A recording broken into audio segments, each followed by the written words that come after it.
perempuan ataupun laki-laki kalau ke guru mesti jatuh cinta. Tapi cinta itu bukan cinta syahwat birahi. Itu cinta nuraniyah. Jadi bapak-bapak ini kalau ibu nonton saya, jangan cemburu Pak ya. Itu ibunya lagi cinta sama ilmu, cinta sama nur Nabi Muhammad SAW. Kebetulan saya yang jelasin. Kita kembali baca kitab Khasa'is Al-Ummah Al-Muhammadiyah, keistimewaan umat Nabi Muhammad SAW, yang ditulis oleh Abu Yasin Muhammad Alawi Al-Maliki. Untuk beliau dan murid-muridnya, guru-gurunya, kita kirimkan suratul Fatihah. Bismillah.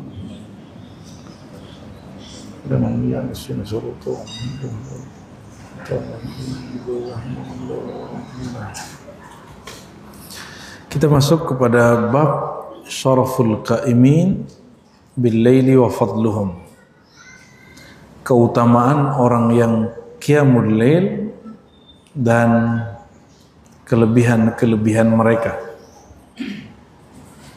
Jadi kata Abu Yasin Muhammad, wa min asy-syaraf alladhi a'addahu Allah li hadhihi al-ummah, salah satu kemuliaan yang Allah siapkan untuk umat ini, untuk kita maksudnya, dzalika ats-tsawabul kabir alladhi a'addahu lil qa'imin al-mutahajjidin bil lail, yaitu anugerah besar, kalau bahasa awamnya pahala besar yang Allah siapkan bagi orang yang qiyamul lail, tahajud malam hari. Wa ma khassa bihi hadhihi al-ibadah al-karimah min mazaya wa manaqib 'azimah nujmiluha fi ma yati. Ada beberapa keistimewaan sebagaimana berikut ya. Yang pertama,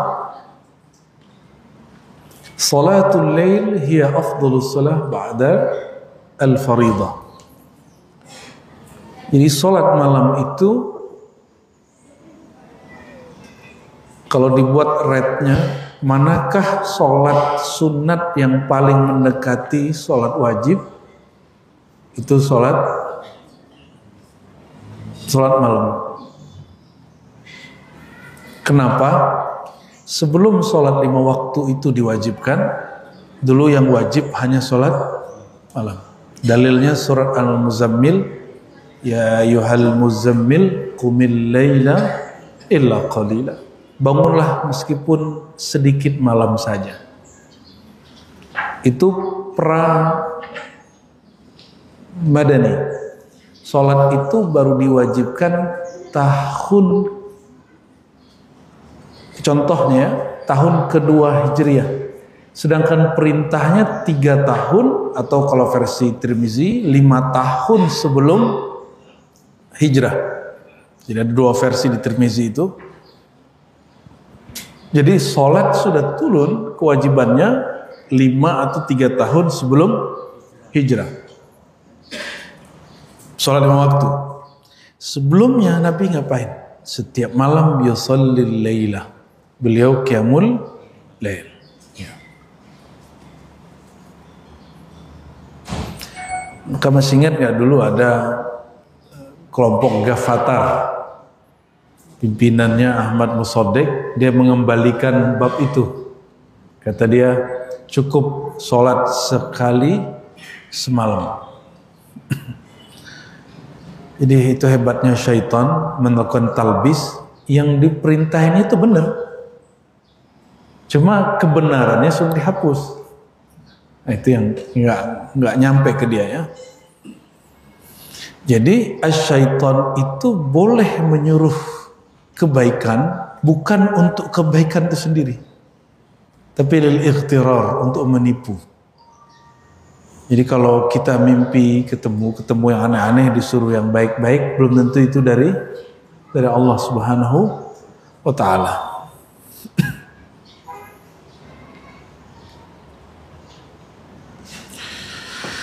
Di riwayat Imam Muslim dari Sayyidina Abu Hurairah radhiyallahu taala anhu, qala Rasulullah sallallahu alaihi wasallam, baginda Rasulullah sallallahu alaihi wasallam bersabda, afdhalus siyam ba'da Ramadan syahrul Muharram. Kalau puasa yang lebih mulia setelah puasa Ramadan itu puasa Muharram, ya. Sedangkan sholat yang mulia setelah sholat wajib, sholat malam. Enakan suara ini apa yang barusan? Ini enak? Apa kurang enak? Nah, menggema. Ada orangnya? Dikurangin gemanya apa nih?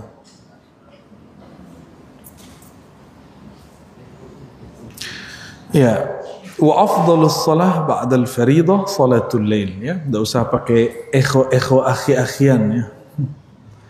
Suara asli aja Mas, ya.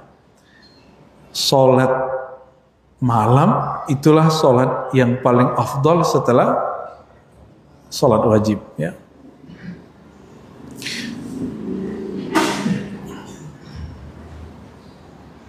Wa rawat Tabarani an Ibni Mas'ud radhiyallahu ta'ala anhu anna an-nabiy sallallahu alaihi wasallam qala fadlu salatil lail ala salatil nahar ka fadli sadaqatis sir ala sadaqatil alaniyah. Keutamaan salat malam. Belum oke? Saya juga nggak enak denger, ya. Mantul di telinga itu nggak enak. Ya, suara asli aja Mas, ya. Ini untuk jadi imam enak, ya. Bismillahirrahmanirrahim.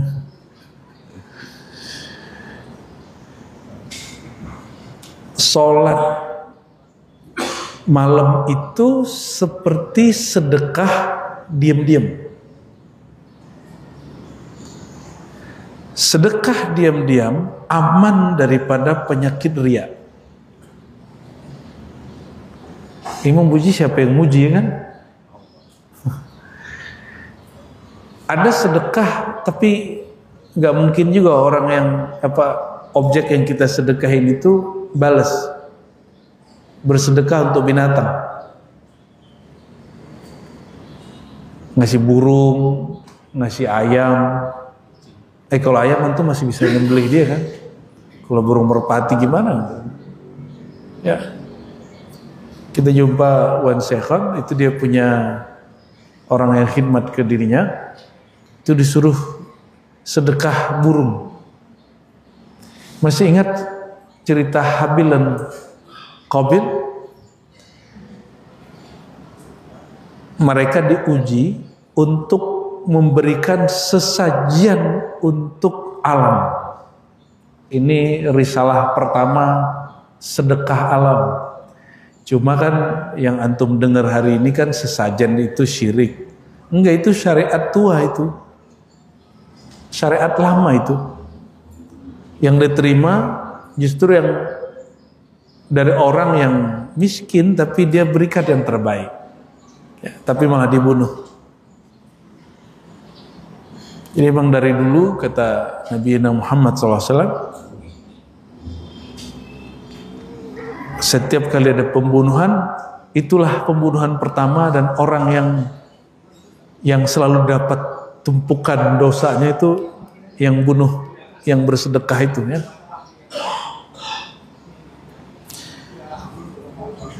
Lalu dikatakan oleh Imam Tabarani, an Samurah qala amarna Rasulullah sallallahu alaihi wasallam an nusalli min al-lail ma qala aw kathur. Kami diperintahkan salat malam meskipun sedikit. Wa naj'al akhir dzalika witran. Dari salat malam itu kami diperintahkan menjadikan witir sebagai salat terakhir. Ini Samurah. Beda dengan Abu Hurairah. Abu Hurairah itu disuruh witir sebelum tidur. Beda, ya. Jadi Nabi itu beda sahabat, beda thariqah. Jadi thariqah kaifiat itu boleh beda-beda. Nggak mesti sama. Oleh karena itu kita di Ribat, ini semua yang ngaji di Ribat mungkin masih ingat, di kita witir sudah hampir wajib. Meskipun saya tidak pernah keluar dari mazhab Syafi'i, tapi dalam bab ini kita agak mirip-mirip dengan Hanafiyah. Di mazhab Hanafi, sholat itu dibagi dua, ada fardu dan wajib. Sholat wajib itu witir, Sholat fardu itu 5. Jadi bagi Imam Abu Hanifah, sholat witir itu wajib. Apa ininya? Implikasi hukumnya? Kalau ketinggalan diqadha, mesti diqadha. Tapi tidak dosa. Cuma saya tidak sepakat dengan alasan itu. Ya, kata Imam Syafi'i, kalau wajib itu Nabi tidak pernah mengerjakan yang wajib di atas kendaraan. Nabi pasti turun. Dalam hal ini Sayyidina Muhammad SAW dalam Sahih Bukhari, begitu juga diriwayatkan oleh Imam Syafi'i sendiri dan Imam Malik, bahwa beliau pernah sholat witir di atas kendaraan dan tidak turun. Oleh karenanya sholat wajib di kendaraan itu hanya melepas rasa hormat kepada waktu, tidak menggugurkan kewajiban. Jadi antum kalau sholat di kendaraan, usahakan qadha lagi, gitu ya. Malam tadi witir nggak? Benar witir, walaupun 1 rakaat. Ya, walaupun autiru walau biraka'ah. Berwitirlah, sholat malamlah walaupun 1 rakaat. Kalau kita sudah hampir wajib, maka kalau ada murid santri yang meninggalkannya, silakan hukum dirinya dengan cara mengqadha'nya. Ya, tapi ada juga yang nggak mengqadha, itu urusan dia lah ya. Kita kan tidak akan mengurus sampai ke sana, itu urusan dia dengan Allah Subhanahu wa ta'ala. Dalam kitab Sahih Bukhari dan Muslim dari Sayyidah Aisyah, inna Rasulullah sallallahu alaihi wasallam kana yaqumu minal lail hatta tafattara qadama. Nabi bangun malam sampai telapak kakinya kapalan, tahu kapalan ya, tebel. Ay tatashaqqaq wa tawarram ya. Faqultu lahu, ini hadis sudah sering kita dengar, lima tasna hadza wa qad ghufira laka ma taqaddama min dhanbika wa ma ta'akhkhar. Wahai baginda, kenapa engkau masih melakukan hal ini sedangkan engkau sudah diampuni masa lalumu ataupun masa depanmu? Qala afala uhib, apakah aku tidak boleh mencintai, suka an akuna abdan syakura, menjadi hamba yang bersyukur. Maka tahajudnya Nabi bukan lagi cari sehat, bukan supaya rezeki lancar, tapi babnya bab mahabbah, bab cinta. Antum tahajud berapa? Biar jadi wali. Ya, supaya apa? Supaya rezeki lancar. Gak usah tahajud. Percuma. Rezeki itu urusan duniawi, sudah dijamin Allah. Gak usah diminta, kerja aja. Yang diminta itu rasa saat menerima rezeki. Tidak semua orang dikasih, yaitu rasa syukur. Maka Nabi bermohon, bukan mohon minta rezeki. Yang diminta beliau, a'inni ala dzikrika wa syukrika. Ya Allah, bantu aku mensyukuri nikmat, karena nikmat pasti dikasih. Ya. Nikmat pasti dikasih, tapi tidak semua orang diberi nikmat, diberi rasa syukur. Jadi yang Nabi minta rasa syukurnya kalau nikmat sudah dijamin. Ini yang kita sebut ya, Isqatut Tadbir. Jadi judul kitab di dalam Thariqat Syaziliyah, Al-Imam Mu'ta'ilah As-Sekandari nulis kitab Isqatut Tadbir. Jangan urus yang sudah diurus Allah. Jangan urus yang sudah diurus Allah. Jangan urus kalau yang orang kerjain. Ini ngelewatin filsafat Stoa. Ya. Stoa itu nggak ada apa-apanya dibandingkan orang kalau ngaji kitab Isqatut Tadbir langsung potong kompas. Jadi saya agak heran nih, banyak sekali anak-anak muda hari ini gandrung dengan stoa-stoaan. Ya mungkin salah kita tidak membungkus kajian-kajian kerohanian ini, masukin ke Google. Ini kalau Google kita laman depannya kan selalu muncul pesawat stoa. Semoga nanti ada yang juga bikin begitu ya. Cara menterapi diri itu gak usah pakai filsafat aneh-aneh. Dia ada sendiri dalam diri kita. Itu namanya isqatut tadbir. Ngalir aja ya. Biarkan air itu mengalir. Air itu ngalir. Antum pernah ngurusin gak air ngalir? Enggak ya? Dan kapan air itu busuk? Kalau air ditahan dan dia gak mengalir. Coba air kalau dibiarin kebuka gini 3 hari ya busuk dia. Betul nggak? Nah, orang akan busuk jiwanya jika dia tidak mengikuti aliran takdirnya. Dia stuck aja di situ, ya, nggak move on. Nah, coba perhatikan ini, Sayyidina Muhammad SAW, beliau tetap sholat sampai kapalan kaki, bukan karena ingin beli sorga, masuk sorga, berrezeki lancar. Bukan itu lagi, tapi bab cinta. Afala an uhibba. Ya, apakah aku tidak boleh masuk ke bab cinta? Kira-kira begitu. Kalau orang cinta hitung-hitungan nggak? Hitung-hitungan nggak bab cinta? Kan nggak perlu hitung-hitungan. Menjadi hamba yang syakura, yang banyak bersyukur ya.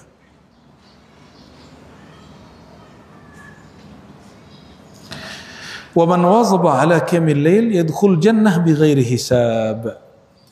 Orang yang masuk surga tanpa hisab itu ciri-ciri salah satunya adalah dia qiyamul lail.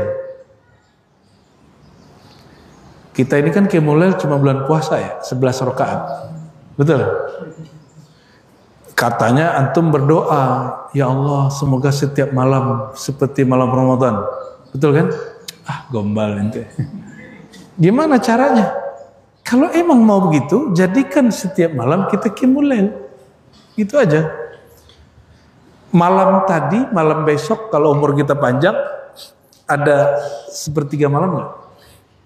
Bulan Ramadan juga ada. Nah, ada satu riwayat di hadis Imam Abu Daud.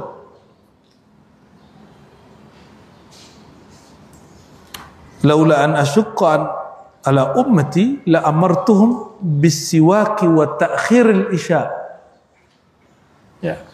Aku diperintah kalau tidak memberatkan umatku, aku akan suruh umatku untuk bersiwak, gosok gigi dan mengakhirkan salat isya. Ada loh hadisnya.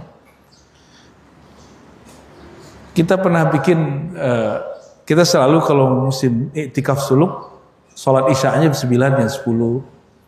Ada yang baru pulang dari Timur Tengah, mampir, apa katanya? Bid'ah apa lagi nak Rozi ini? Aneh oleh bid'ah atau ente yang jahil ya? Kadang-kadang orang ini tidak ngerti, tapi disebut yang tidak sepaham dengan dia bid'ah. Kita repot, kalau orang begitu tuh gak usah diajak debat ya, udah biarin aja. Yuhsyarun nas, kata Sayyidina Nabi SAW, fi sa'idin wahid yawmal qiyamah. Nanti manusia akan dikumpulkan di satu tempat pada hari kiamat. Fayunadi munadin fayaqul. Lalu ada yang berseru, memanggil. Aina alladhina kanu tatajafa junubuhum anil madaji. Mana orang yang ketika yang lain tidur, dia nggak tidur. Dipanggil ntar itu. Fayaqumuna wa hum qalilun. Fayadkhuluna jannah bighairi hisab. Ini mau dihisab nih. Ini syafaat untuk ahli tahajud. Mau dihisab, kata Nabi, maka dipanggillah orang-orang yang bertahajud, lalu mereka berdiri. Mereka bangun, dan mereka kemudian tidak dihitung amalannya, tidak dihisab dosa-dosanya, langsung masukin surga. Suma yu'mar bisa irinas ilal hisab, tapi semua orang dihisab. Ya. Gimana? Pengen tidak dihisab nggak? Jadi jangan kemudian apa? Kita nih pengen masuk surga tanpa hisab nih. Ya udah tahajud tiap malam. Gampang tuh? Siap? Ya udah 1 rakaat deh setiap malam. Minimal sebelum tidur. Minimal sebelum tidur. Tapi ada yang lebih dahsyat. Dalam hadis Abu Daud itu dikatakan salah satu metode Nabi tahajud. Nabi itu kalau tahajud, Nabi keluar sebentar dari rumah, beliau pandang langit. Lalu baca Rabbana ma khalaqta hadza batila subhanaka faqina adzabannar. Jadi Nabi melihat ke langit, beliau bertafakur di situ, baru kemudian masuk. Itu dibacanya. Lalu ketika mulai sholat, sebelum sholat baca subhanallah 10 kali, alhamdulillah 10 kali, la ilallah 10 kali. Kayak gitu ya, 10 zikir-zikir yang kita tahu. Itu namanya conditioning. Sholatnya gak usah banyak lah untuk itu. Yang penting conditioningnya bagus. 2 rakaat plus 1, jangan 3 langsung. Ini minimal ya. Mau masuk surga tanpa hisab, coba deh kerjain itu. Kenapa? Orang yang sholat tahajud itu dia ibadah, dia nggak lagi cari perhatian orang. Betul-betul hanya cari perhatian Allah Subhanahu wa Ta'ala. Bukan karena supaya utangnya terbayar, enggak. Kalau antum duha kan supaya utang terbayar, biar cicilan lancar, gaji naik terus. Jadi sholatnya bukan karena Allah. Ngomongnya lillahi ta'ala, pahal lil fulus ta'ala,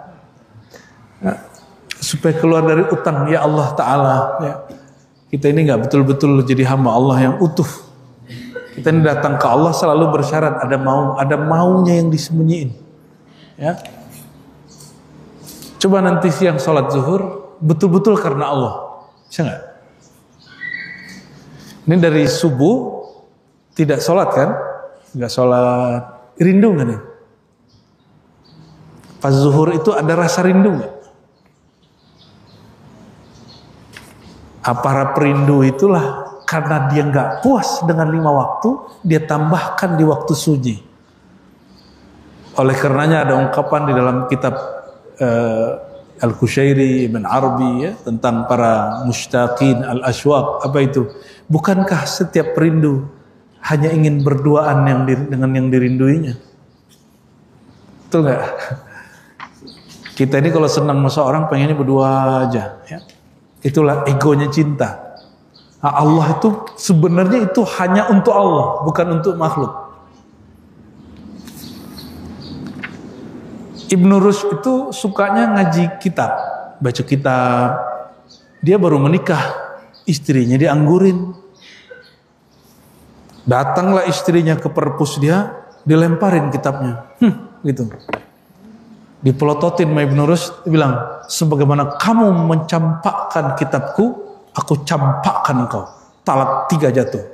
Talak dia. Nah, ada orang kayak Ibnu Rushd tuh, lebih cinta sama ilmunya daripada bininya. Itu bini pertamanya itu ya. Ya semoga ibu-ibu ini tidak ada yang ditalak cuma karena itu ya. Ya semoga ibu-ibu ini pengertian kepada pasangannya. Amin ya rabbal alamin ya. Bapak-bapaknya juga pengertian kepada ibu-ibunya. Wa qiyamul lail qurbatun illahi ta'ala wa maghfaratun lisayyi'at. Qiyamul lail itu secara harfiah qiyam berarti berdiri atau meramaikan, mengisi al-lail malam hari, atau kita sebut wirid atau zikir salat malam hari. Qurbatun ilallah, itu jalan mendekat kepada Allah SWT. Wa maghfaratun lisayyi'at, dan menghapus terhadap dosa-dosa atau kesalahan.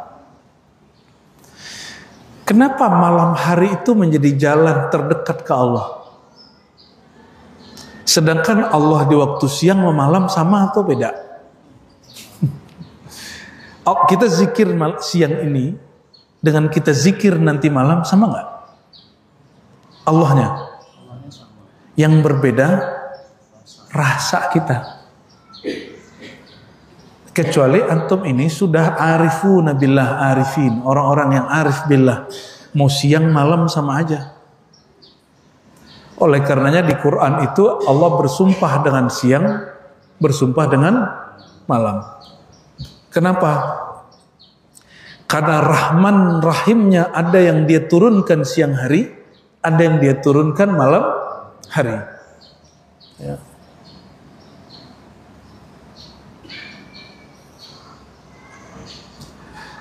Diriwayatkan oleh Imam At-Tirmizi. Imam At-Tirmizi ini murid Imam Bukhari, tapi Imam Bukhari berguru kepadanya. Guru punya murid. Imam Bukhari punya murid namanya Imam Tirmizi. Tapi gurunya ini juga ngaji kepada dia. Canggih itu Imam Tirmizi. Dia nulis kitab Al-Jami' As-Sahih At-Tirmizi, cuma tidak dikenal dengan Sahih Tirmizi, dikenalnya dengan Sunan At-Tirmizi karena ada beberapa hadis-hadis yang lemah masuk ke dalamnya. Tapi kata Imam Tirmizi, semua yang dalam kitabku ini boleh diamalkan kecuali dua, termasuk hadis ini boleh diamalkan. Termasuk hadis-hadis yang lain, ya, hadis yasinan, hadis zikir pagi, sore dan lain sebagainya. Nah, di sini dikatakan, alaikum biqiyamil lail. Nabi SAW bersabda, hendaklah kalian menghidupkan qiyamul lail. Fa innahu da'bus salihin qablakum. Karena itu adalah tradisi utama orang-orang soleh sebelum umat Nabi Muhammad sallallahu alaihi wasallam. Wa qurbatun ila rabbikum wa maghfiratun lisayyi'at. Itu adalah jalan pintas terdekat kepada Allah. Ya. Wa maghfiratun lisayyi'at, dan dia menghapus kesalahan-kesalahan, wa manhatun anil itsm, dan bisa mendapat mencegah dari dosa. Kok bisa mencegah dari dosa? Orang berdosa itu karena dia merasa perhatian Allah, pengawasan Allah tidak rapat kepadanya. Antum nih kalau maksiat karena merasa aman dari pandangan Allah. Jika orang tahajud, dia sadar berbuat taat di saat tidak dilihat siapapun, berarti dia merasa dilihat oleh Allah. Maka dibalik, dia akan tidak berani maksiat karena dia merasa dilihat oleh Allah. Dan aneh kasih tahu ya, orang yang selalu qiyamul lail tidak akan pernah mimpi basah lagi kecuali dengan yang halal. Kenapa? Karena mimpi basah itu salah satu maksiat yang tersembunyi dalam diri, otak jorok kita, imajinasi jahat di sini. Itu nggak akan bekerja kalau orang sudah tahajud tiap malam atau witir minimal 1 rakaat setiap malam. Cobain rasain, ya. Dan aqulu lakum marhaban bi baitil walayah. Ya, kalau yang sudah sampai kepada indikasi ini, kita sampaikan selamat datang, Anda baru saja masuk kepada rumah kewalian. Ya. Salah satu ciri pencirian para aulia, dia tidak pernah lagi mimpi basah kecuali dengan yang halal. Ini masih mimpi basah kan?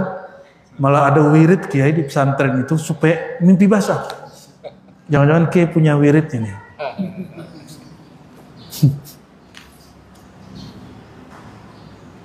Na'udzubillah, summa na'udzubillah ya.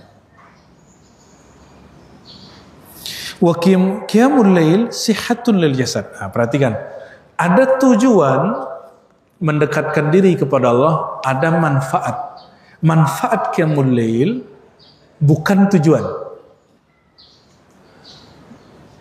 Manfaat bukan. Kalau orang sholawat, manfaatnya rezekinya lancar, tapi itu bukan tujuan. Hari ini dibalik.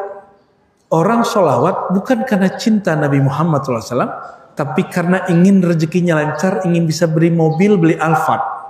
Betul lagi ya? Kalau orang-orang pesantren supaya tanahnya luas, bangunannya banyak, santrinya rame. Coba kawan-kawan beliau pasti begitu. Bukan karena dicinta Nabi Muhammad SAW. Padahal tujuan sholawat cinta Nabi. Manfaatnya ini ada apa nggak ada, nggak ngaruh. Tujuannya nyampe. Nah, inilah perbedaan antara thariqah orang-orang yang muhibbin cinta baginda dengan orang-orang yang masih menyisakan keinginan duniawinya dalam amal akhirat. Ya, nauzubillah ya. Hari ini masih banyak orang zahirnya beramal akhirat, batin dia menyisakan dunia. Ya, nyempil, nyisip keinginan duniawinya. Allah tahu nggak? Tahu, pasti dikasih dunianya. Dikasih dunia orang itu, tapi dia tidak dapat faedahnya di akhirat. Nah, salah satu manfaat qiyamul lail, bukan tujuan qiyamul lail, sihatun lil jasad, menyehatkan jasad. Kenapa saya sampaikan ini manfaat?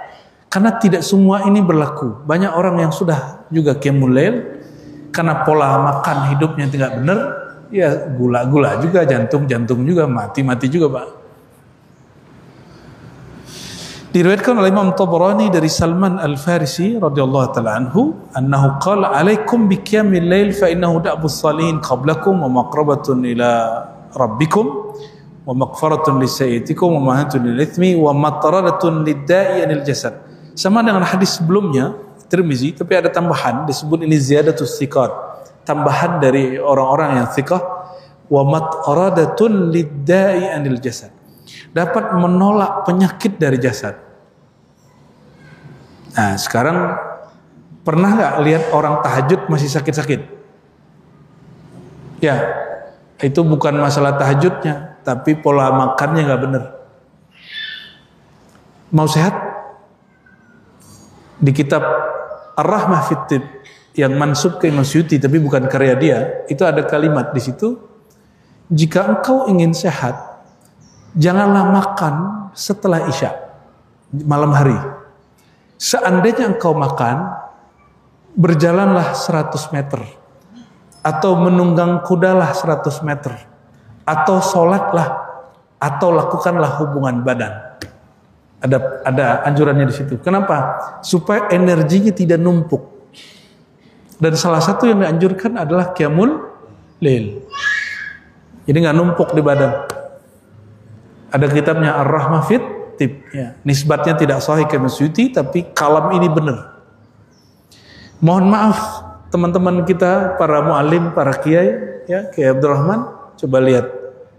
Habis maulid makan nasi kebuli, pulang, ya bentar doang udah gula, udah jantung, bener nggak? Ya, ini perutnya udah maju nih Kiai, hati-hati nih. Ya. Liver itu. Ya. Ya laki-laki ini kalau perutnya agak besar tanda sukses katanya Bu ya. Padahal itu cara kami menghibur diri itu. Ya. Saya menyarankan kalau bikin maulid makannya sebelum kiai naik panggung. Kiainya ya, kalau jamaahnya terserah lah ya. Kita kan cinta sama kiai nih. Kiainya, habibnya usahakan makan sebelum naik panggung biar kebakar lagi. Saya nama kiainya. Jangan paksa dia makan. Pak Kiai mari berkah nih, kita udah masak nih, masih maksa Kiai untuk sakit deh. Ya. Kita beberapa kali mohon maaf dipaksa makan oleh jamaah, tapi saya nggak mau. Terserah dia tersinggung bagaimana. Ya. Kita masuk 2 hari 2 malam nih, itu udah bohong nih kan? Mana ada orang masak 2 hari 2 malam? Itu aja sudah ilfil tuh dengar begitu tuh ya. Wa man wazaba ala qiyamil lail dakhala ghurafal jannati bi salam. Rahasia qiyamul lail yang lain adalah masuk kamar-kamar surga bi salam, dengan damai, tentram, tidak diperiksa lama-lama. Antum kira kalau masuk surga itu di depan pintu surga langsung masuk? Enggak. Itu ada yang jaga. Pintu surga itu ada sekitar 8 luasnya, satu pintu luasnya seluas ujung jazirah Arab Barat ke ujung timur. Luas nggak tuh? Ya kira-kira dari Banten sampai ke Banyuwangi lah. Ruasnya itu satu pintu. Satu pintu. Kira-kira sebegitu luas atau tidak luas? Itu luas gak? Itu luas sekali. Tapi yang jaga banyak malaikat. Pimpinannya bernama Ridwan. Di tangannya ada sijil daftar ahli surga. Tapi pintu surga tidak dibuka kecuali tangan Nabi Muhammad ditempel ke pintunya. Maka beliau mengatakan, biyadi, di tanganku ini ada, kalau kita mau buka pintu di kantor pakai ada fingerprint di tangan Nabi, itu yang mana aja dimasukin kebuka. Jadi yang bikin kita masuk surga, antum carilah perhatian Rasulullah SAW. Bagaimana cara cari perhatian Nabi? Tirukan yang beliau lakukan. Salah satu yang beliau lakukan adalah qiyamul lail, walaupun beliau dijamin masuk surga. Berarti Nabi ini qiyamul lail bukan karena pengen masuk surga, karena surga sudah di tangannya. Nabi ini boleh bolak-balik masuk surga meskipun badannya masih di dunia. Oleh karena itu, Mi'raj dengan badan, tubuh itu cuma sekali dalam Quran. Tapi Mi'raj rohani Nabi bolak-balik masuk surga, itu kapanpun beliau masuk. Bahkan air yang keluar dari tangannya itu air surgawi sebenarnya itu. Karena nggak ada keran, nggak ada aliran apa-apa, bisa keluar air. Itulah afdalul miyah fil alam, air paling mulia di alam semesta, air yang memancar dari tangan baginda Nabi Muhammad sallallahu alaihi wasallam. Ada sahabat diludahin Nabi, itu nggak sakit perut selama-lamanya. Kalau orang minum air dari tangan Nabi, kira-kira gimana tuh nasibnya tuh? Gimana berkah hidup dia tuh? Ya, sahabat yang nggak dapat air, kata Nabi, man safahani dakhalal jannah, orang yang salaman sama aku masuk surga. Sahabat yang lain bingung, ya Rasulullah, orang banyak bermusafahah dengan engkau, kami tidak dapat bermusafahah dengan engkau. Kata Nabi, yang tidak dapat salaman sama aku, salaman sama orang yang salaman sama aku, masuk surga. Oleh karenanya dianjurkan bersalaman dengan guru yang bersanad itu di situ. Kalau dia lagi mau, kalau dia nggak mau jangan dipaksa juga ya. Ya.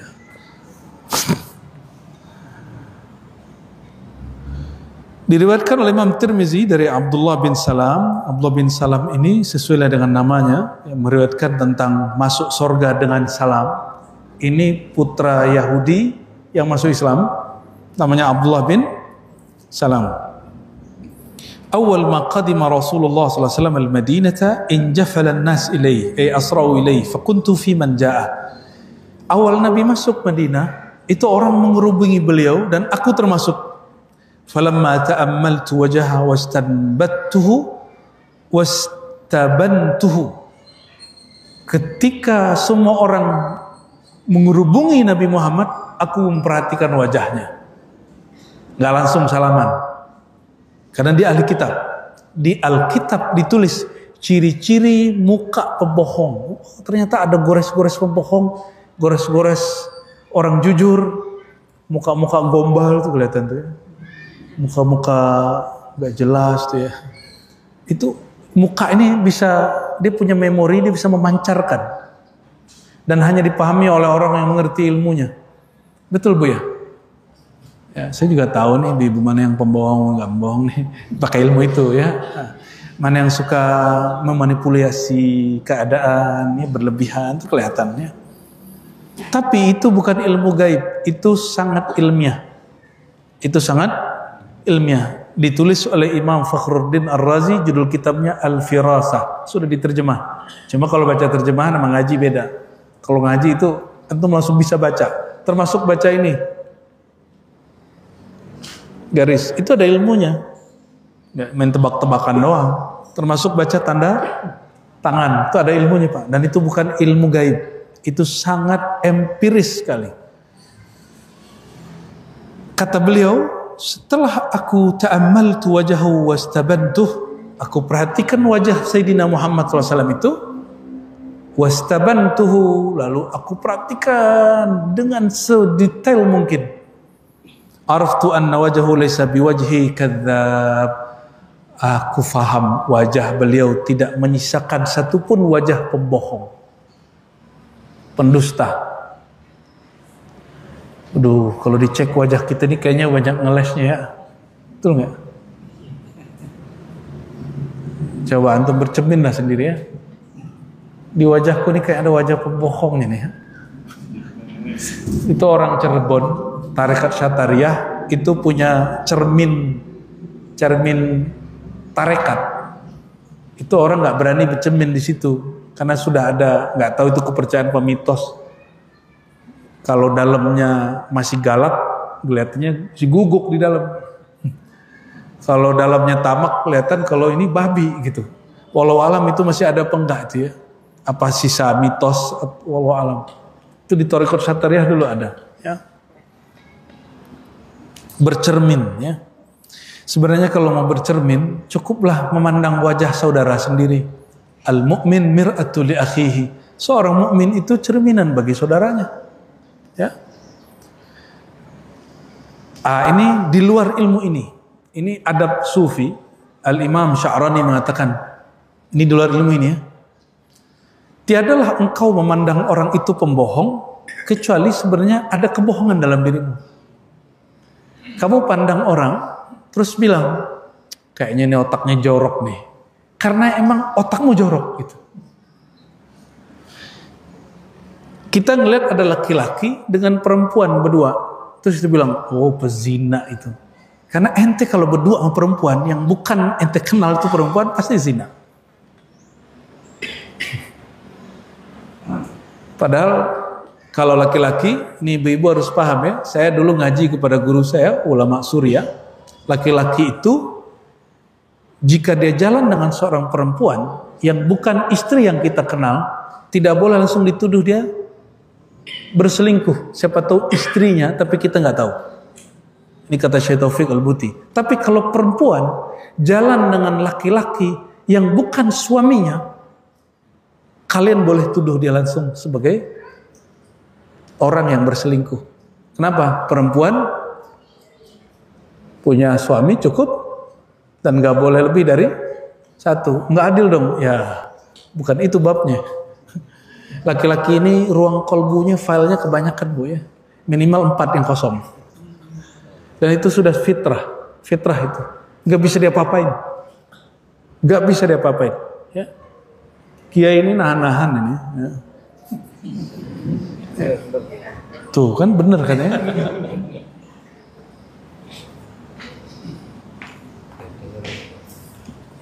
Menurut antum, kalau mohon maaf bu ya, kita ngelihat lawan jenis, otak ngeres, ditahan itu lebih baik atau menikah? Mana yang lebih afdal? Yang suci yang mana? Yang nahan otaknya tetap ngeres. Kalau bagi perempuan itu yang bagus. Ya, kamu harus tahan gitu kalau perempuan tuh ya. Tapi dalam Islam enggak. Ketika otak ini jorok, dia mesti disalurkan secara halal. Tapi harus punya tanggung jawab. Nah, ini beda logika nur dalam Islam dengan nar yang ada di perempuan tuh. Ya, jadi laki-laki nggak bisa paksain juga bab ini ya. Antum harus banyak-banyak puasa kalau begitu. Jadi kalau nggak sanggup mentahqiq hadzal qaul ya, mempraktekkan ini, udah banyak-banyak puasa biar nggak ngeres otaknya. Jadi otak ngeres dimulai dari mana? Vulgar. Karena ada darah di seluruh badan kita. Darah itu hanya kuat kalau makanannya sehat. Oleh karenanya, kalau ente nggak mau mengamalkan sunnah itu, kurang-kurangnya aja makan. Ya, bukan memelihara diri supaya punya penyakit asam lambung, bukan. Menjaga diri biar nggak terlalu banyak masuk nutrisi ke dalam badan, sehingga tenaganya nggak berlebih. Ini malah minum obat kuat ya, salam ya. Astagfirullahaladzim. Saya pastikan umur-umur bapak ini kalau minum obat kuat pak, bentar-bentar mati jantung pak. Serius. Gak usah minum obat kuat ya.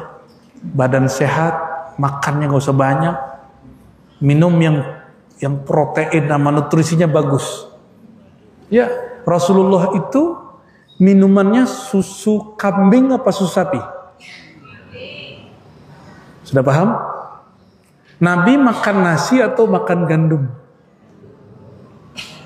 Sudah paham? Jadi kenapa orang Indonesia ini lemes-lemes ya? Karena sukanya nasi. Nasinya pun di dalam rice cooker, bukan dibakar. Jadi kita ini nggak kuat. Ya. Rasulullah SAW itu minum susunya susu kambing, seger, nggak ditambahin gula. Nih bapak-bapak nih kalau mau ngamalkan sunnah ya minum susu aja pak.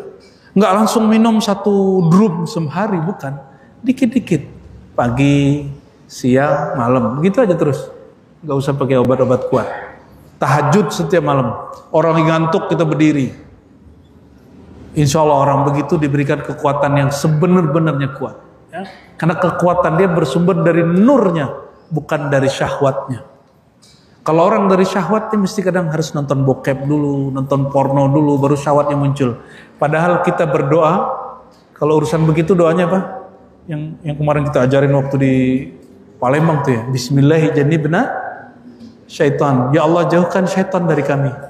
Ini kok ada orang pengajian ingin menggauli istrinya terus nonton perilaku binatang dulu. Itu aneh itu. Nonton orang yang tidak melakukan hubungan itu secara sah. Nauzubillah summa nauzubillah ya. Baik, kembali ke sini.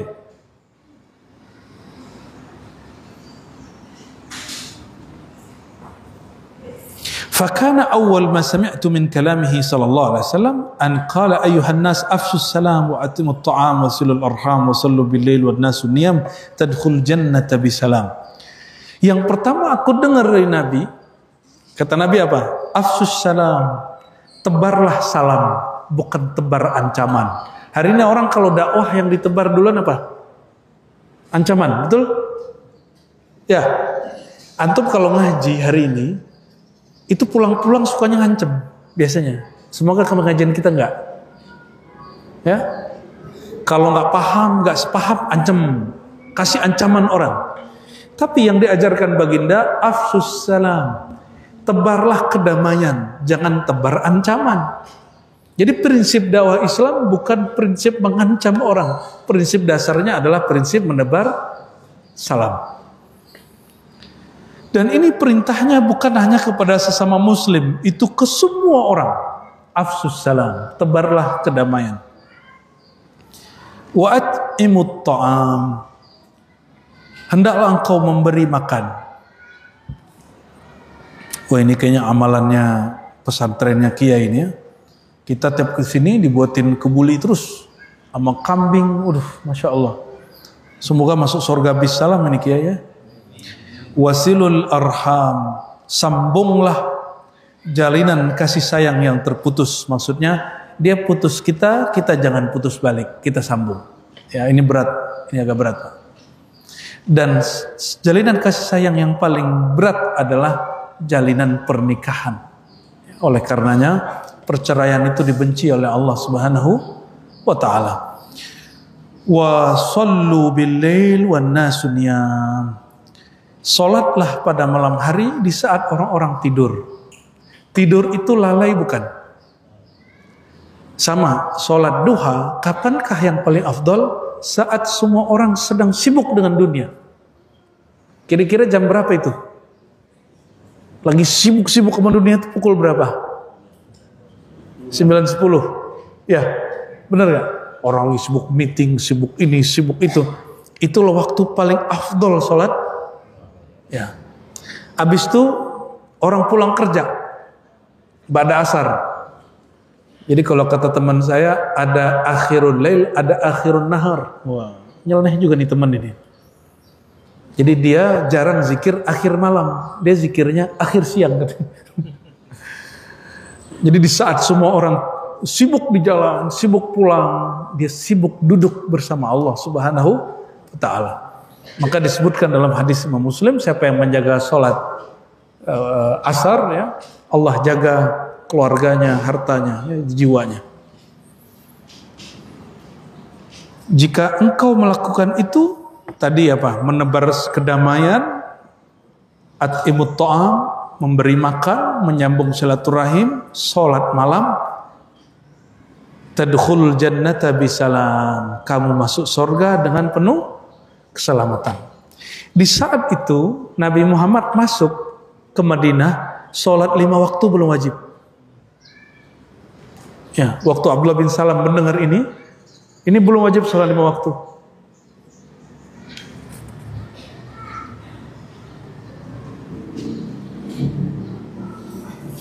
Lalu dalam riwayat Tabrani dan hadisnya Hasan, ya, disebutkan Abdullah bin Umar meriwayatkan dari Nabi Muhammad SAW, inna fil jannati ghurfatan yura zahiruha min batiniha. Di sorga itu ada satu kamar, bagian luarnya terlihat dari dalamnya, dalamnya terlihat dari luarnya. Itu saking transparan dan bagusnya. Qala Abu Malik al-Ashja'i, berkata sahabat Abu Malik al-Ashja'i, liman hiya ya Rasulullah? Itu kamar yang secanggih itu untuk siapa wahai baginda? Seindah itu untuk siapa wahai baginda? Qala liman atabal kalam wa at'amat ta'am wa bata qa'iman wa nasu niyam. Itu kamar super mewah hanya diberikan untuk 3 jenis orang. Yang kedua, atabal kalam, yang suka berkata baik. Berkata baik itu ada yang berkata di dalam dirinya, bentuknya zikir dan niat. Dan yang kedua, berkata ke orang lain.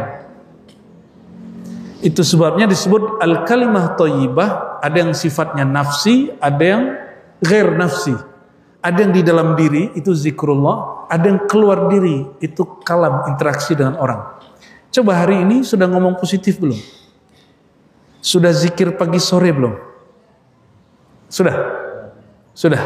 Berarti sudah atabal kalam. Sudah melakukan kalam yang baik. Jika tidak sanggup bicara yang baik, jangan bicara yang buruk.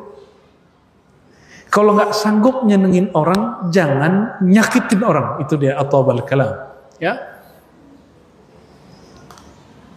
Jadi zikir pagi sore itu bagian dari kalimah thayyibah, atabal kalam.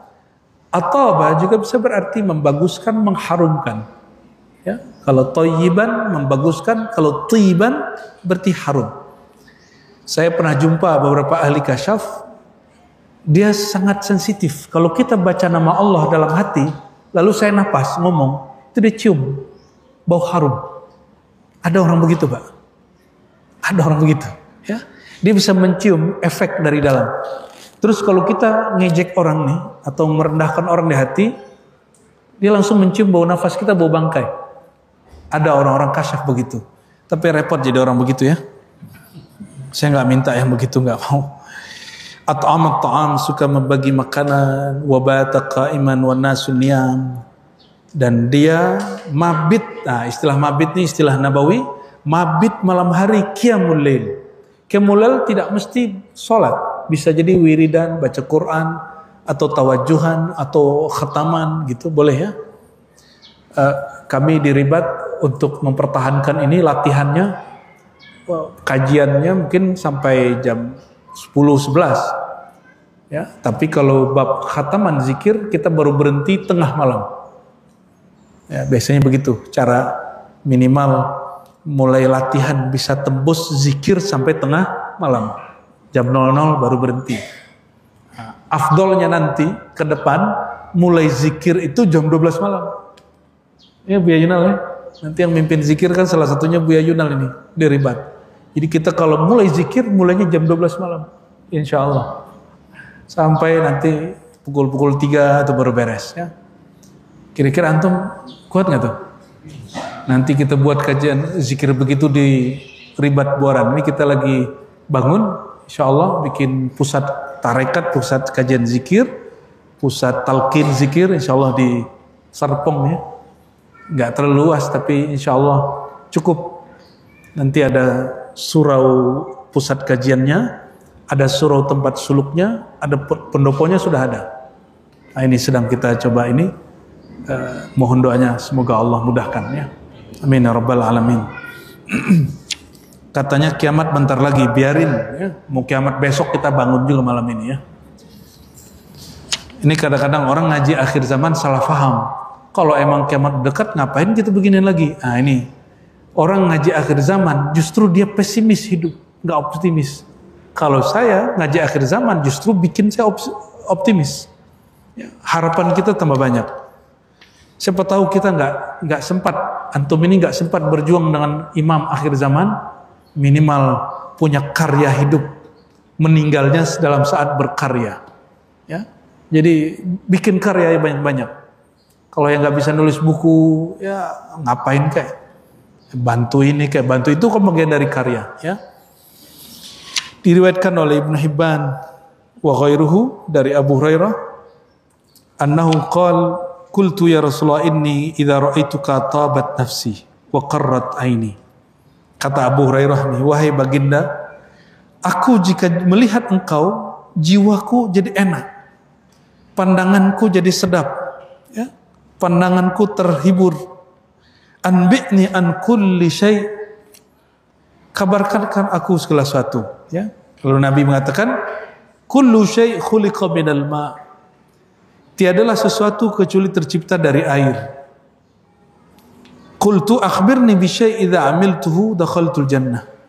Wahai baginda, ajarkan aku, kabarkan kepadaku sesuatu amalan yang jika aku lakukan pasti masuk surga. Kenapa Abu Hurairah minta masuk surga? Karena masuk surga jumpa Rasulullah SAW. Ya. Faqala Rasulullah SAW, at'imit ta'am wa afshis salam wa silil arham wa salli bin nasi wa nasu niyam tadkhul jannah bisalam, sama dengan riwayat Abdullah bin Salam tadi, ya.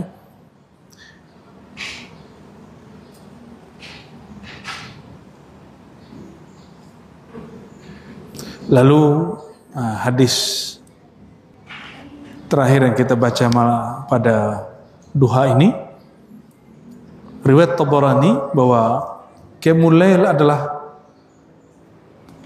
inti kemuliaan seorang mukmin di dunia dan akhirat. Dari Sahal bin Sa'ad, beliau mengatakan Jibril datang kepada Nabi Muhammad SAW. Faqala ya Muhammad, lalu berkata kepada Nabi Muhammad, Ishma syi'ta fa innaka mayitun. Hiduplah sesukamu wahai Muhammad, tapi ingat engkau bakal meninggal. Wa'mal ma syi'ta fa innaka majziyun bih. Berbuatlah sesukamu, tapi ingat kamu pasti akan dibalas. Wahbib man syi'ta fa innaka mufarikuh. Bolehlah kamu cinta siapapun, tapi ingat siapapun yang kamu cintai pasti nanti akan bercerai, akan berpisah dengan kematian, ya. Wa'lam anna syarafal mu'min qiyamuhu bil lail. Ketahuilah bahwasanya kemuliaan mukmin intinya pada qiyamul lail. Wa izzahu, kemuliaannya ada istighna'uhu 'anil nas. Dia menahan diri untuk tidak meminta-minta kepada manusia. Ingin mulia? Serius? Qiyamul lail. Jangan minta-minta. Ya, mau lapar seberat apapun jangan minta-minta, ya. Mending kita lapar dan kita sakit perut daripada kita menjatuhkan harkat martabat kita di hadapan makhluk, ya.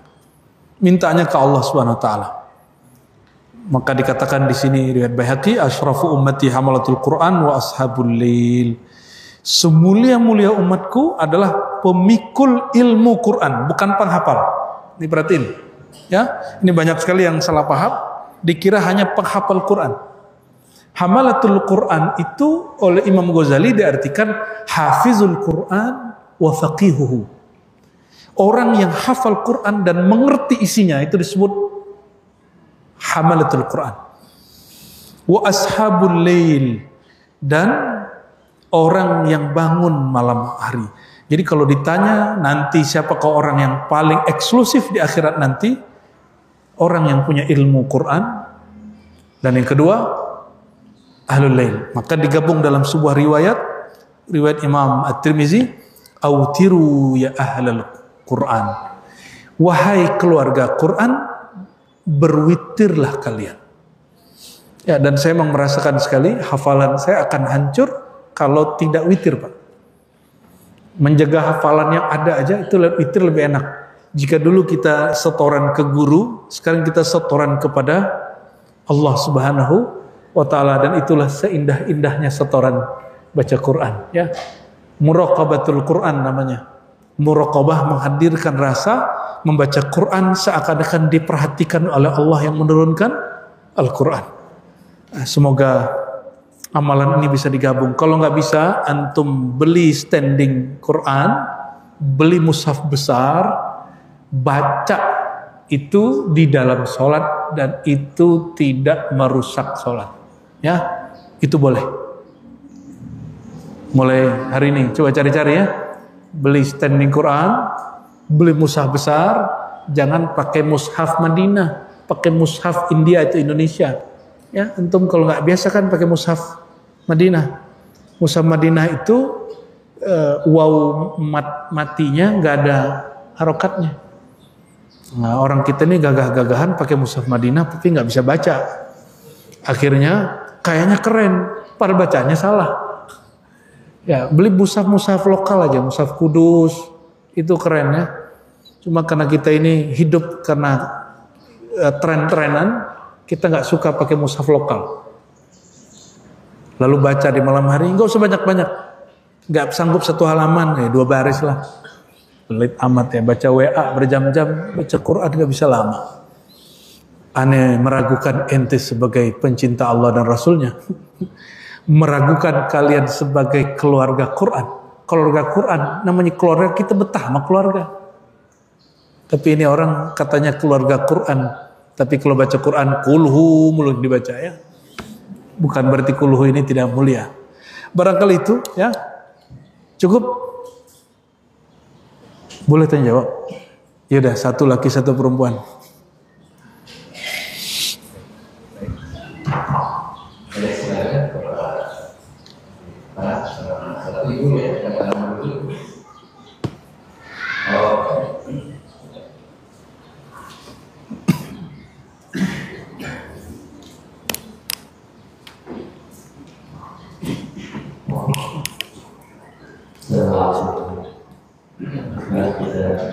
Waalaikumsalam.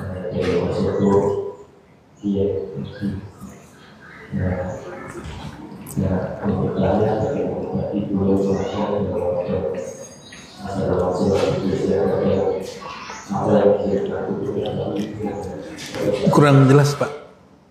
Kurang jelas. Enggak usah deket-deket. Nah coba.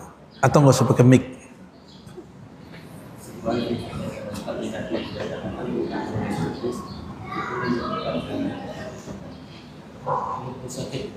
Oh, Ahmad Musodek.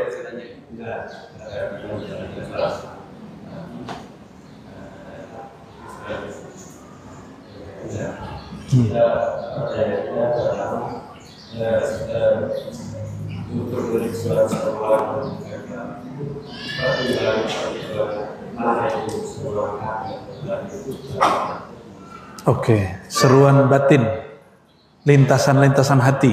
Baik, baik.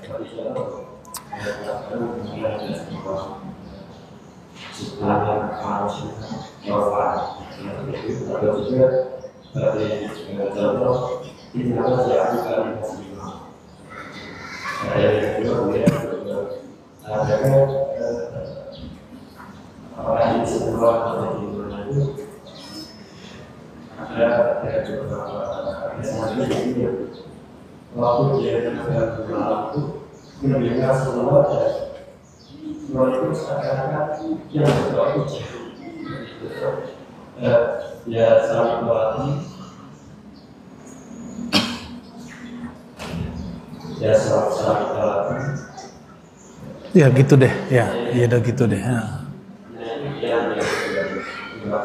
Oke. Berarti dengar lintasan-lintasan. Ya. Bapak bisa baca kitab nggak? Nggak. Mau baca terjemahan aja ya. Coba cari nanti kitab judulnya Mishkatul Anwar Imam Ghazali. Ya. Biar nanti nggak salah paham bahwa yang didengar itu suara apa. Terus Risalah Laduniyah itu sudah diterjemahin semua. Ya, Risalah Laduniyah Imam Ghazali, ada kumpulan Risalah Imam Ghazali udah dicetak beberapa kawan-kawan kita. Nanti baca di situ itu ada keilmuannya di situ. Terus yang kedua, diri kita ini bukan hanya ini, Bapak Ibu. Ada diri kita yang lain. Tapi kalau mendapatkan, misalnya ini bisa dengar yang empiris, yang panca indera, yang sifatnya fisik. Kalau yang pendengaran batin, dia bisa mendengarkan yang batin. Tapi ingat, jangan pernah merasa kagum dengan apa yang didengar. Ciri-ciri itu sumbernya bukan dari Allah, bukan dari malaikat, bukan dari yang suci. Kalau kita dengar kita kagum sama perasaan itu. Ya. Dan yang kedua, kita masih bertanya-tanya, ini dari mana? Berarti bukan dari Allah. Ya, walaupun yang dibacain ayat. Syaitan bisa baca ayat nggak? Makanya ayatnya menyebutkan, jika engkau hendak baca Quran, fasta'iz billah minasyaitonir rajim. Maka berlindunglah kepada Allah, karena orang baca Quran boleh kesusupan syaitan, namanya riya. Ya. Yang datang kepada aman musaddiq itu apa? Itu kan khatir-khatir syaitaniyah. Yang disuruhnya baik, pakai Quran loh. Maka dia dengan pongahnya mengatakan apa? Tiada mukjizat saya adalah saya mengerti isi Quran semua. Waduh, itu kesombongan itu. Saya ngerti bahasa Arab Pak, tapi saya nggak ngerti isi Quran semua. Insya Allah semua kosakata Quran yang ada di bahasa Arab secara terjemahan saya bisa, insya Allah. Tapi kalau makna saya nggak ngerti semua itu Quran. Kenapa? Diturunkan oleh Allah yang Maha Alim, sedangkan kolbu kita sempit. Kita kadang-kadang tidak sanggup menampung itu. Nah. Dan yang terakhir, yang paling penting, Bapak wajib punya mursyid. Supaya nanti kalau dapat begitu, ini kayaknya Bapak sudah nanyain ke beberapa orang nih ya. Betul kan? Ini saya udah orang keberapa ini? Saya nggak kasyaf Pak, tapi Allah kasih tahu aja. Ya. Cukup ini terakhir Bapak nanyain itu ke orang, oke? Cari mursyid segera. Mungkin sudah punya mursyid, udah lapor ke mursyidnya. Lapor ke mursyid dan sudah gak usah ceritakan kepada siapapun. Ini perhatikan, pengalaman spiritual itu bagus. Tapi jika diceritakan lebih dari sekali, padahal dia terjadinya coba beberapa kali, nanti yang syaitan masuk. Syaitan ujub namanya. Nah ini karena saya sayang Bapak ini, cukup ceritakan kepada mursyid. Ya, dan tidak diceritakan di tempat umum. Cukup diceritakan empat mata dengan beliau. Ya.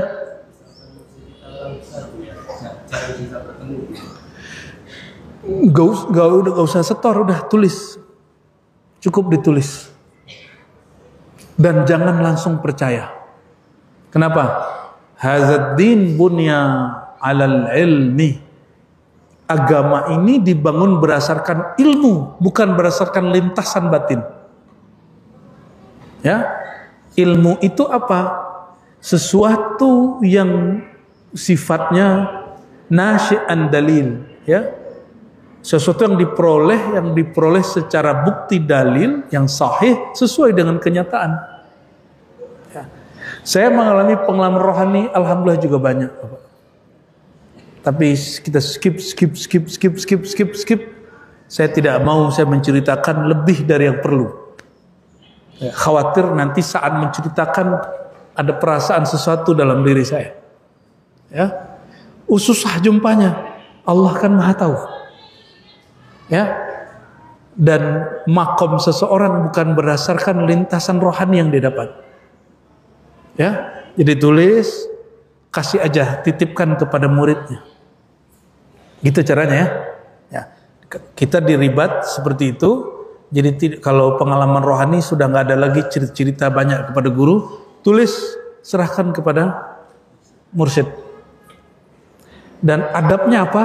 Tidak menuntut untuk ditanggapi. Nah, baca kitab Tanwirul Qulub, kata Muhammad Amin Al-Qurdi An-Naqsyabandi, jika engkau setoran pengalaman rohani kepada guru, jangan menuntut dia untuk menjawabnya. Gitu. Nah, ini karena pertanyaannya, ini sebenarnya boleh dilaporkan lagi suluk Pak. Mumpung ada sampelnya beliau ini, saya sampaikan untuk semua, ya, berlaku untuk semua, ya. Jadi kalau mengalami pengalaman rohani, nanti ditulis aja, setor ke mursyidnya. Mursyidnya udah meninggal, ya cari mursyid baru. Jangan ente yang jadi mursyid. Ya, cari mursyid baru. Emang wali Allah pernah kosong dari alam semesta. Jadi kalau guru mursyid kita meninggal, jangan kemudian sedih. Pasti ada penggantinya, dan penggantinya nggak mesti murid beliau. Siapa tahu dari murid yang lain. Nah itu ego orang bertarekat kenanya di situ. Orang bertarekat ini kalau gurunya mati, gurunya nggak ngangkat murid, dia nggak mau cari guru baru. Padahal itu perintah dari imam-imam terdahulu dan itu ijma, bahwa wajib cari guru yang baru, kecuali ente sudah matang, bisa mengakses alam gaib. Kalau diizinkan Allah. Bagi kita sama aja guru hidup mati, ente nggak perlu cari guru baru. Gimana?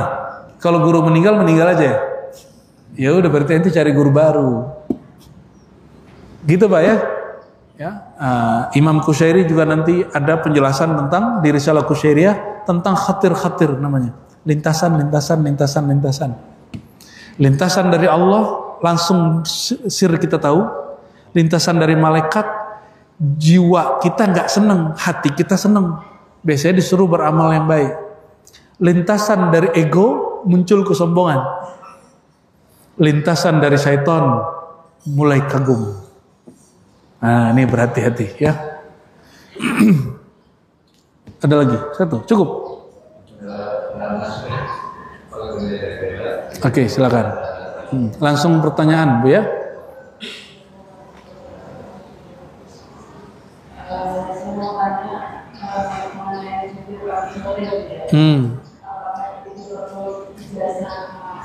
Oke.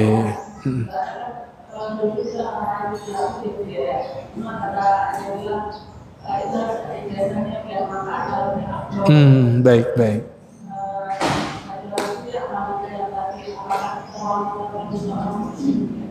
Apa? Baik. Oke, ya. Assalamualaikum warahmatullahi wabarakatuh. Zikir pagi sore, khususnya zikir pagi sore yang ada dalam thariqah, sebenarnya tidak perlu diijazahkan. Namun kalau ingin mendapatkan husulul barakat, mendapatkan keberkahan, nyambung hati dengan para kekasih Allah, dianjurkan dapat ijazahnya. Mungkin ibu minta ijazahnya kali maksudnya ya.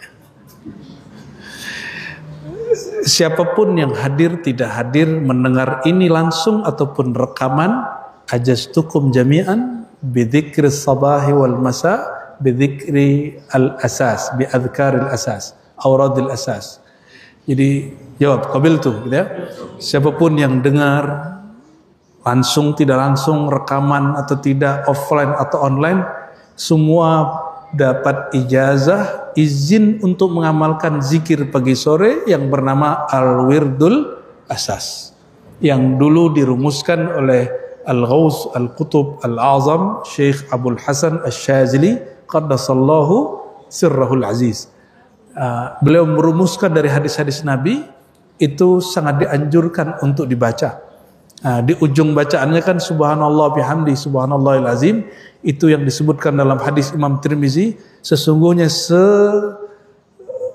kalam yang paling Allah suka adalah kalam yang Allah suruh baca kepada malaikat.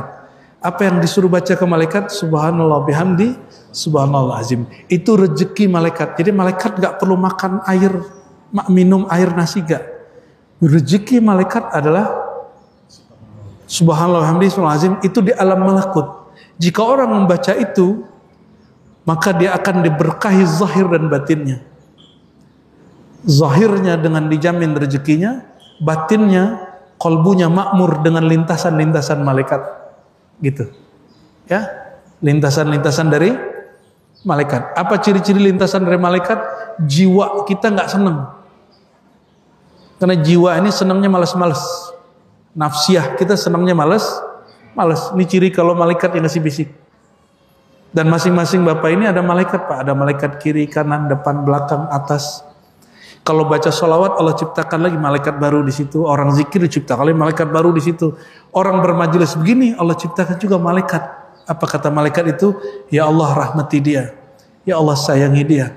Ya Allah ampuni dia. Selama dia duduk di tempat ini dan tidak memikirkan dia. Walaupun ketidurannya. Dapat berkah insya Allah. Jadi semuanya dapat ijazah ya.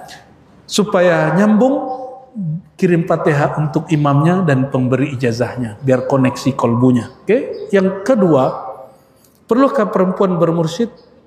Emang perempuan kenapa tidak bermursyid sehingga pertanyaan itu keluar? Emang perempuan lebih hebat dari laki sehingga tidak perlu ada mursyid? Yang mungkin ditanyakan, ya kan kami tidak bisa seperti laki-laki. Ya, emang gak perlu seperti laki-laki. Tapi tetap wajib punya mursyid kalau suaminya bukan seorang guru. Dan suaminya gak akan juga mensabotase hak ibu untuk punya guru. Ibu-ibu ini punya hak punya guru? Punya hak untuk berguru, mengenal Allah? Punya? Punya. Jika suami yang tidak bisa menghantarkan istri kepada Allah, istri punya hak untuk mengenal Allah dari mursyid yang lain. Nggak usah takut kalau istrinya jatuh cinta ke gurunya. Istri, perempuan ataupun laki-laki, kalau ke guru mesti jatuh cinta. Tapi cinta itu bukan cinta syahwat birahi. Itu cinta nuraniyah. Jadi bapak-bapak ini kalau ibu nonton saya, jangan cemburu Pak ya. Itu ibunya lagi cinta sama ilmu, cinta sama nur Nabi Muhammad SAW. Kebetulan saya jelasin. Ustadznya masih muda, lah terus ustadz harus tua gitu. Ustadz harus sudah begitu ya. Kita ini punya konsep yang nggak pas. Jadi bapak-bapak yang bukan seorang mursyid, bukan seorang mu'alim, berlapang dadalah mengizinkan istrinya, kalau perlu dampingi kemana-mana. Istrinya belajar kemana, dampingi. Ya. Ente takut kan istri jatuh cinta ke mursyid? Ya udah dampingin dia kemana-mana. Diajak kalau perlu. Sehingga satu frekuensi. Jadi kalau begadangnya barengan kan enak tuh ya. Jadi nggak perlu nyari-nyariin, nggak perlu curiga habis dari rumah siapa nih, kan nggak perlu begitu kan. Allahumma sholli ala sayyidina Muhammad. Jadi semuanya wajib punya mursyid. Kita berdoa semoga Allah Ta'ala membuka hati kita semua. Siapapun yang mendengar kajian ini, siapapun yang hadir, semoga Allah masukkan ke dalam daftar orang yang didoakan malaikat. Allahumma firlahu warhamhu. Allahumma ya rahman ya rahim ya karim. Salli ala sayyidina Muhammad wa ala ali sayyidina Muhammad. Allahumma inna na'udzubika min syarri syaitan wa min syarri anfusina wa min syarri ghairina wa min syarri ma khalaqta. Ya Allah, kami berlindung kepada Engkau bukan dari keburukan syaitan yang lebih awal ya Allah, tapi dari keburukan diri kami sendiri, keburukan pikiran kami sendiri, keburukan was-was yang ada dalam diri kami sendiri. Barulah kami berlindung ya Allah dari keburukan syaitan, keburukan siapapun makhluk yang Engkau takdirkan ada keburukan pada mereka.